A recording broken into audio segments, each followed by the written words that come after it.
More than 70 female TV writers have accused British drama bosses of failing to give them opportunities to write for the biggest primetime shows. In an open letter to commissioners, 76 women, whose credits include high-profile shows such as EastEnders, Midsummer Murders and How to Get Away with Murder, said British drama was overwhelmingly written by men.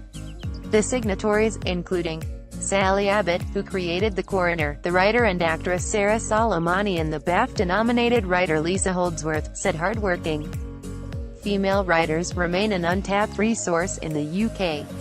They said their letter was prompted by a recent ITV drama release about upcoming shows for 2018, a list on which just 1 out of 10 programs had a female-led writer. Gwyneth Hughes' adaptation of Vanity Fair. ITV has since announced a second series of Bancroft, the detective drama. Written by Kate Brooke, women writers do not seem to be graduating on to next-level shows where they could develop their skills further and raise their profiles, they wrote, highlighting flagship shows such as the BBC's Silent Witness, which has employed only 5 female writers during its 20-year run, and Doctor Who, which managed to go 5 series without an episode written by a woman.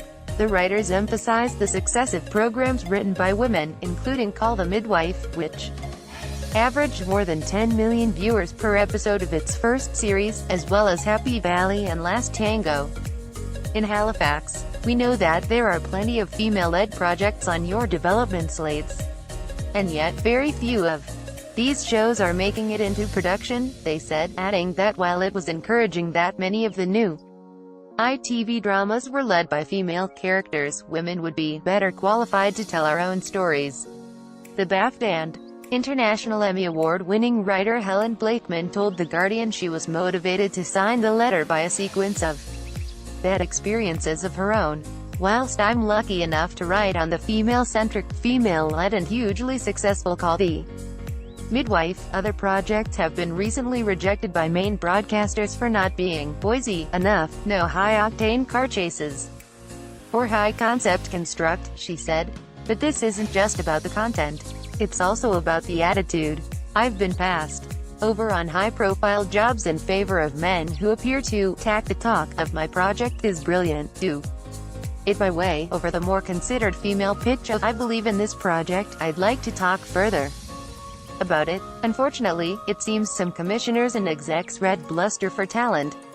Frogstone, the writer behind BBC4 comedy drama Bucket, said there was a myth that a show written by a woman was a risk or a difficult sell.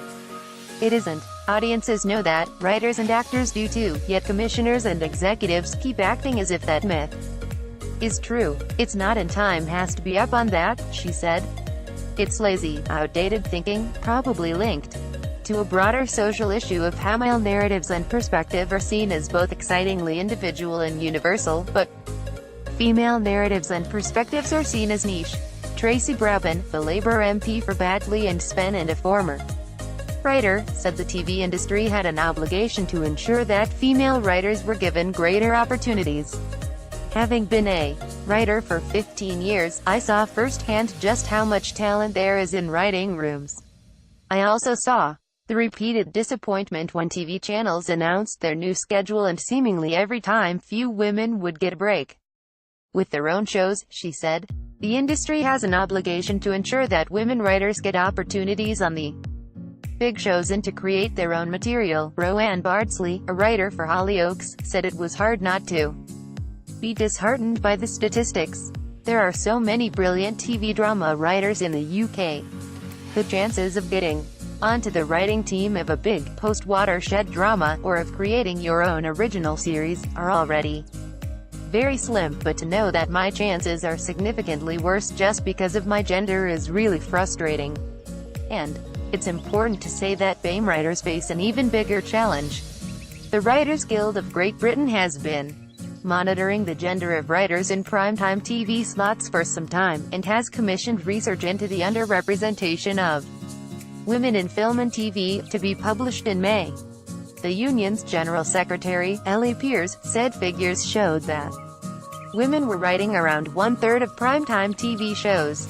But once continuing drama series were discounted, that figure dropped to around 10%. There is currently a glass ceiling for women writers in high-end drama, as well as in other areas, like theater and film. Pierce said, "We believe in equality of opportunity and we support the professional women writers who signed the open letter." The letter came on day that the new CEO of ITV, Carolyn McCall, talked about plans for a strategic refresh at Britain's largest commercial broadcaster. Commissioners have pointed to a brighter future.